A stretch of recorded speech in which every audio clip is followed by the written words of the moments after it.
Welcome to Redefining Real Estate. I'm Rylan. And I'm Morgan. Expect a mix of education, humor, and authentic conversation as we explore all things real estate. Let's jump into today's episode.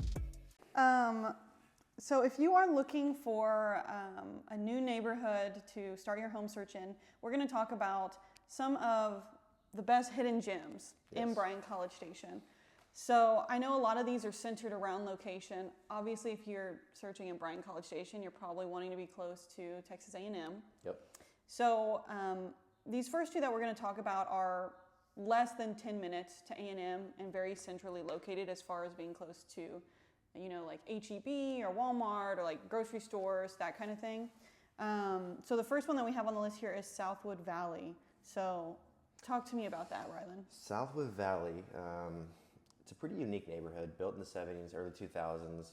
I know that they've kind of been maybe in the 2010s-ish max, but I actually have a client over there right now. He's buying the home because he wanted to be close to campus. Bus route's like 3 blocks away from their house, and it's for his son and his roommates. So pretty cool thing there. But yeah, Southwood Valley, no HOA over there. Like I mentioned, it's on the bus route between 70s and 2000s. I would probably say their average price point is like anywhere between like 250 to 300, 350 maybe.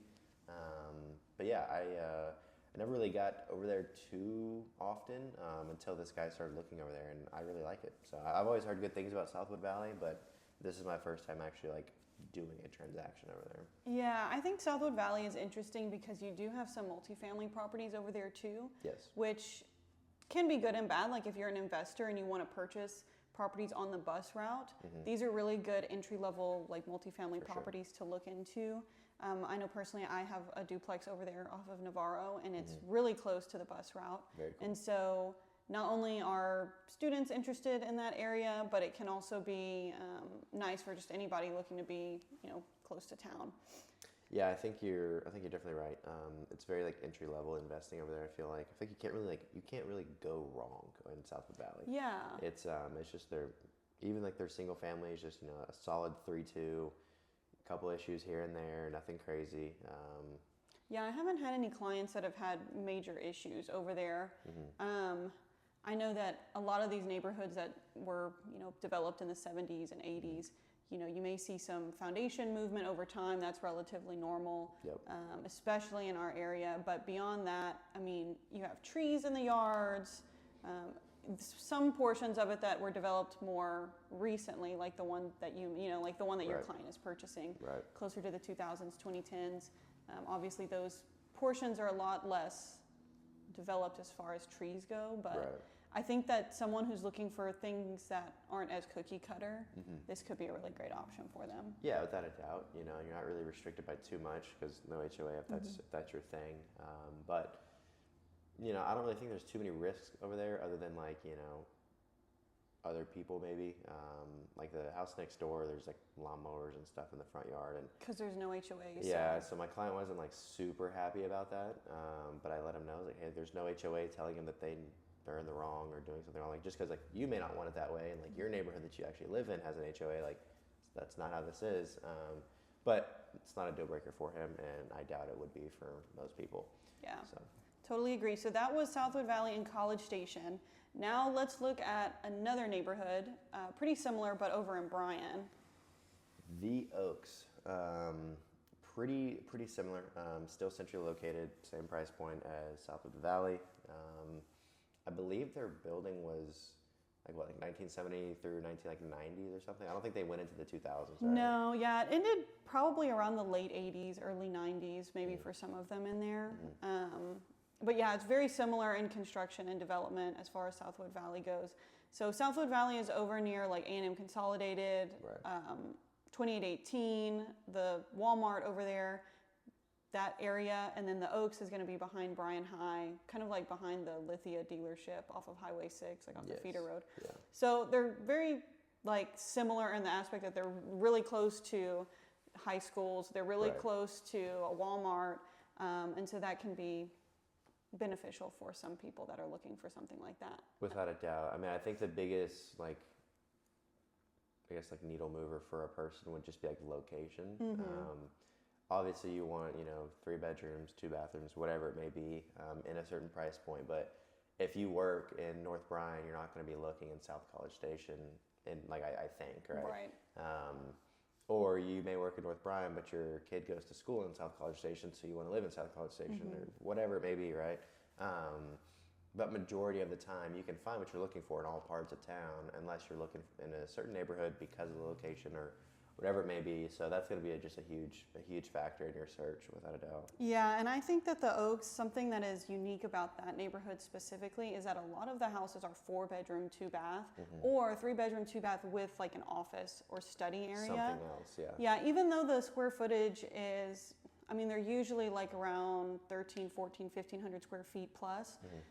You just don't really find a lot of 4-bedroom properties that are laid out in a way that feel like you can actually use them. Yeah, for sure. Anytime you're doing like a big property search and you're looking for someone that like wants a 4-bedroom, like a lot of things pop up in the Oaks. Yeah. Or they have like you mentioned, like a flex space too. Yeah. Yeah, and the Oaks also doesn't have an HOA, so similar to Southwood Valley in that aspect. And there is an elementary school right in the middle of the neighborhood. So if that is something that you are interested in, that may be a good neighborhood to look in. Yes. It's the same way for Southwood Valley. So. Right. Okay, so the third hidden gem that we have, we're going to move into more new construction phases. So with Yopon Trails, this is a new construction neighborhood that is very recently developed, and you've gone out there and shown quite a few properties to your clients, right? I have. So the two we just talked about were more like centrally located, maybe close to campus, closer to bigger things. This is on the outskirts of town. It's not close to anything. It's kind of its own little area. Yeah, it's off of like Highway 30, Boonville, Elmo Wheaton, Hardy Wheat, like out near Power Sports in that area, right? Like across the street from Power Sports. Okay. Yeah, right there. So I have a client that actually closed there in March. His whole thing was not being in town. Like that was his criteria. He's like, I don't want to be close to campus. I don't want to deal with all that. Like, I don't want to be out here a little bit more reserved, all those things. Yeah. He still wanted to feel like he was a part of the community, but he didn't want to be like in the heart of it, So it was a new construction neighborhood, so smaller lots, a little bit more uniform houses. Who is the builder out there? Stylecraft. Okay. Plenty of floor plans to choose from, but again, it's all pretty much the same. And yeah, smaller lots, HOAs, of course. What is the price range out there? I believe it's somewhere between like anywhere from like the low 3s to like the high 4.5s, maybe 5s. Yeah, I guess it depends on what floor plan you get. Like they may have something that's a little bit under 300. Yes, because I remember I think they only had like 1 or 2 floor plans that were sub 3, and then I don't want to say they got up into the 5s over there, but I definitely know they got into the 4s pretty easily, depending on the kind of house you got. My guy was kind of like mid 3s-ish, so, and he got a 4.2 as well. So anyways, it's a pretty cool little spot over there. They're growing. I think they're only at like 3/4 of the way there, so they're still doing a lot more work over there. But yeah, I mean, I like the location. It's on the outskirts of town. It's weird. It's considered Bryan, but it has a 77845 zip. Yeah. So it's like right on that line. it is the line pretty much, yeah. And the post office hates my client at the moment because they're calling back and forth and trying to figure out mailbox keys. Yeah. But anyways, yeah, it's a pretty cool neighborhood just due to the location. Yeah, I think that is a really good point to make, that for a lot of people that maybe want to live on the outskirt of town, or who say, I don't want to be near the university, and I don't want to be kind of in the thick of, like, even though this is a new construction neighborhood, a lot of people will tell us, I don't want to be right on top of my neighbor. Right. But I feel like in this neighborhood, you don't necessarily feel like you're in a planned subdivision, because it is like, there's a lot of trees out there, a lot of nature. Yep. And so it just like has a different vibe than a lot of other new construction developments in our area. Without a doubt. And he didn't really he didn't care if he was in the middle of the street or on the corner lot or anything like that really, but he actually got a pretty unique lot, which is kind of something to consider if you're on the fence of new construction. He got a corner lot in a cul-de-sac. Oh, okay. So it's pretty unique. Obviously, you have no one over here because there's a street, and then there's a street in front of you, and then the way that they have it kind of lined up, his backyards like facing someone else's like side of their house situation. Okay. So I don't know, it's unique, and it also like you don't have anyone on top of you the way that like a corner lot works on a cul-de-sac to make it all like uniform. Kind of rare to find, but if that's your thing, then maybe a good fit. Yeah, because I know a lot of people, especially when you go into your backyard and you're standing on your back porch or right at your back door, if they can see another neighbor's porch directly across from them, they always feel like that's very invasive. I mean, especially if it's like a 2-story house that's back behind them. If it's a 2-story you know, it's house, like, oh, like they're going to be looking down into my yard or whatever. So yeah, that I like that Yopon Trails has that option, and that is on the east side of town. Yeah. Yes. Okay. Yeah. It's like if you were to almost like put a compass on top of like our map, it would be on the E. Like it's like east, right in the middle, pretty much. So yeah, it's pretty cool. It's a cool little neighborhood. Okay. Well, jumping back over to Bryan, I think that this neighborhood, when it was originally developed, was a lot like Yopon Trails. We're talking about Edgewater here. So Edgewater is on the west side of town in Bryan, off of 2818 Highway 47 area in Villa Maria. So when it was first developed, similar to Yopon Trails, that was like out in the middle of nowhere then, before Relish Campus was developed, and really the only neighborhood out that far was Traditions. Yeah. And so like you'd go all the way down Villa Maria, and there'd just be like trees and fields and stuff. Yeah. So these homes are also in the upper 200s, 300s. You can find things closer to 250 if you look at the resale market. Because it's interesting how it was developed. It's like the entry to Edgewater from Villa Maria is actually Autumn Lake. So Autumn Lake was like the OG, and then I guess they purchased the land behind it, and then they developed Edgewater. So you like come into Autumn Lake, which probably is like, I don't know, developed in like 2008 or like 2010s-ish, all by Stylecraft too. And so you get some less expensive options in the front, and then you have Edgewater in the back, where they're still developing brand new construction. Yes, yeah, I remember whenever you were doing that, I was doing an open house for one of your listings over there, and I was doing open house signs, and prior to me like going back up into the newer part of the subdivision, I didn't realize that they were still building. Yeah. I thought that they were all like newer, of course, but I didn't know that they're actually still like doing construction in that neighborhood.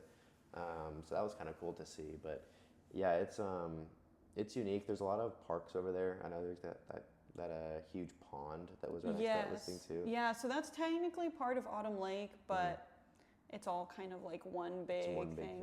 Yeah, but there is a city park in there too. Gotcha. So that's nice because then the HOA doesn't have to maintain it, basically. Yes, yeah. And there is an HOA. I think it's pretty low over there though, right? Yeah, I want to say it's like $150 or $200 a year or something like that. Like it's not too crazy because there's not like a community pool or anything like that. It's literally just like you have a ton of sidewalks and walking trails, and then the city park. I think the city park has like a pavilion, a barbecue pit, restrooms, another like walking trail and like exercise equipment. Yes, so, yeah. I mean, it's pretty nice for what you get, and there's a playground there too. Very cool. Sounds like my spot for sure. And that is on the west side of town. So surprisingly, even though the first two neighborhoods we talked about are like more centrally located, Edgewater is arguably even closer of a drive to campus because you can take 2818 or Harvey Mitchell Parkway to campus. It's funny you mentioned that. I had a client that bought over there. I think they were my first set of clients, but their son was in the vet program, and he wasn't necessarily wanting to be like in the heart of all the college living style.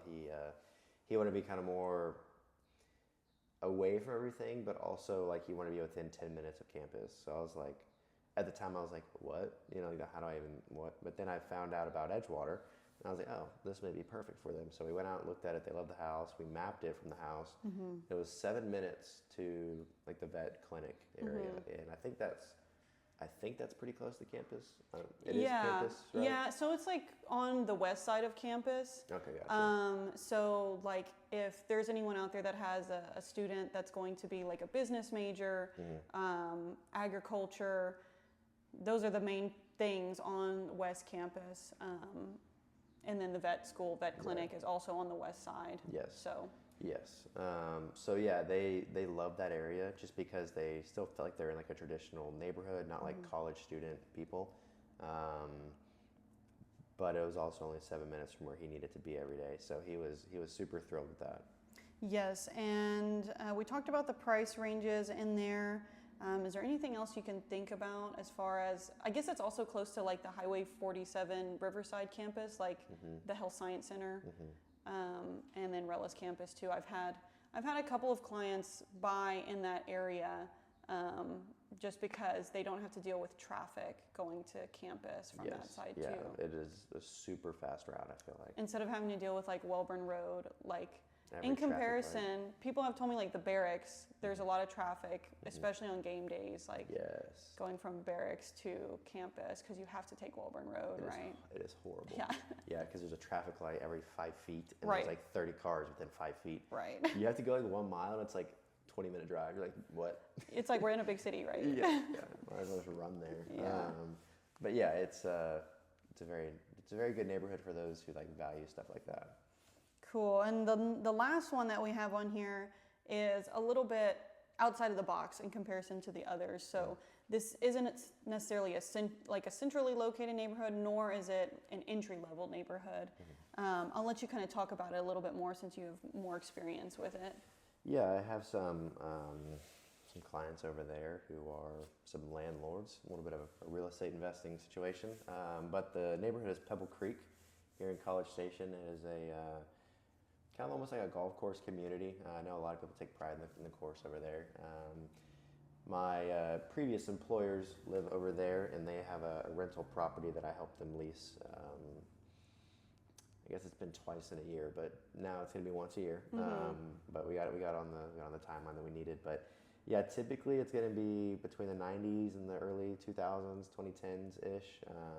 They do have new construction in there too, right? They do, yes. It's a little bit more unique though. It's not super like uniform, I feel like. They're like custom, like $800,000 plus homes, correct? Yes, yeah, definitely. Okay. I think they start over there at like the 400s.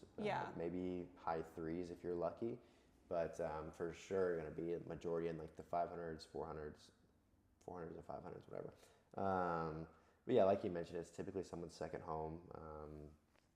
They're all pretty traditional style. I feel like when you walk in, like it's either someone completely remodeled it or it's like exactly how it was when they first built it. Like, you know, weird carpets. Weird, normal for 1995. Yeah, like super like thick carpets that you know are original paint, like all those things. It's really cool because it kind of feels like this was like the modern day class, I guess, but like now it's like, oh, that's like yellowish. You know? Yes. Yeah, like all the gold hardware and kind of feels like our generation's version of like grandma's house. Yes. You know. Yeah, that's definitely a controversial topic, I feel Yes. like. But yeah, I think the big thing over there is going to be like the actual like golf course community that like surrounds Pebble Creek.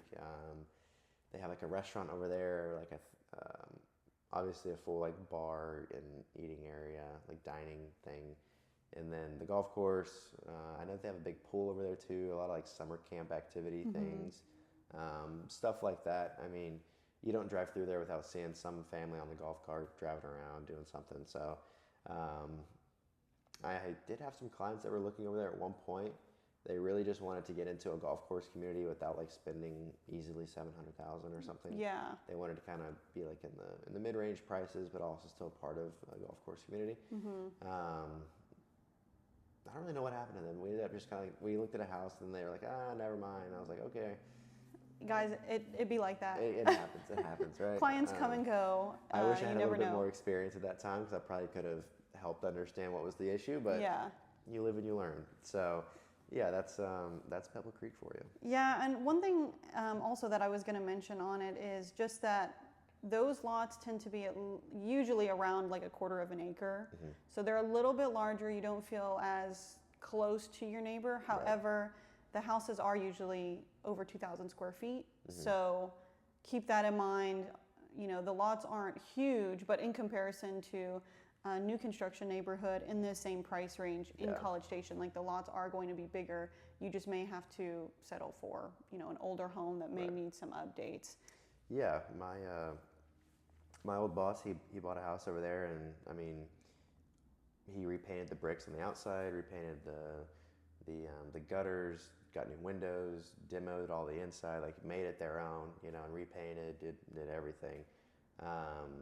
So he knew where he wanted to be, and he kind of just had to understand that, like, if he wanted to be in this location and this is what he wanted, and he wanted an updated house, maybe that felt more like new construction, that was just gonna have to be the way they went. Yeah, absolutely. And so Pebble Creek is located over here off of William D. Fitch and Highway 6 in the Tower Point area. It also used to be like the outskirts of town at one point, when even where our office is now was all like cow fields and things. So what I'm hearing you say though is that like this neighborhood is really more for someone who's looking for like a social club aspect, golf course enthusiast, who doesn't necessarily want to break the bank or go over a certain budget, but wants to still have all of these amenities and have that aspect of their neighborhood. For sure. I guess I'm really just speaking off the people that I know that are in there. They just love it because they say that it feels more just like a community of people that all are kind of brought together by like family, and their children are friends with these kids, and like let's go meet their parents, like you know. And there is an elementary school in there too, so usually all the kids are going to the same. Yes, yeah. So they just feel that there's a lot of community within that little community. So yeah, I think that is something that, I mean, obviously not in relation to these neighborhoods, but in general, like I feel like we are losing that aspect of like community within neighborhoods, because even when there weren't HOAs in the past, I feel like people still knew their neighbors. Yeah. But I don't know if this is like the same for you, but for me, like I do talk to some of my neighbors, but not like let me just drop by, or like, hey, let me work on this for you, or you know, like that kind of thing, or like I baked this, let me bring it over. Right. It's just not that kind of like world anymore. And so I think that can be something that people do really like look for and cherish in the location that they want to buy in. For sure. I'm a big, you know, believer in like community, you know, and it's interesting. The one person that I kind of did talk to, like my neighbor-wise, they moved like a month ago. So I guess, and they didn't even say bye. They just left. And I was like, oh, okay.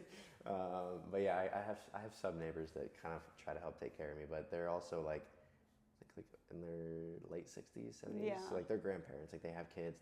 They have their whole life. So like they grew up probably in more of a community style, like talking, like here I baked this situation.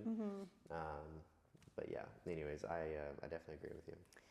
All right, well, those are our take on, you know, the top 5 hidden gems in Bryan-College Station. If you guys have any thoughts on other neighborhoods that you'd like to learn more about, please let us know in the comments down below. You can also find us on social media. Our Instagrams will be linked below. And if you got it all the way to the end of this episode, please rate the episode 5 stars, like and subscribe, and share this with a friend who may be thinking about making a move in the near future. All right, we'll see y'all on the next one. Thanks for hanging out with us today. We hope you found something useful, or at least had a good time listening. Yeah, if you enjoyed this episode, feel free to subscribe or share it with someone who might enjoy this content. And if you have any questions or topics you want us to cover, reach out to us on Instagram. Everything will be linked below for you.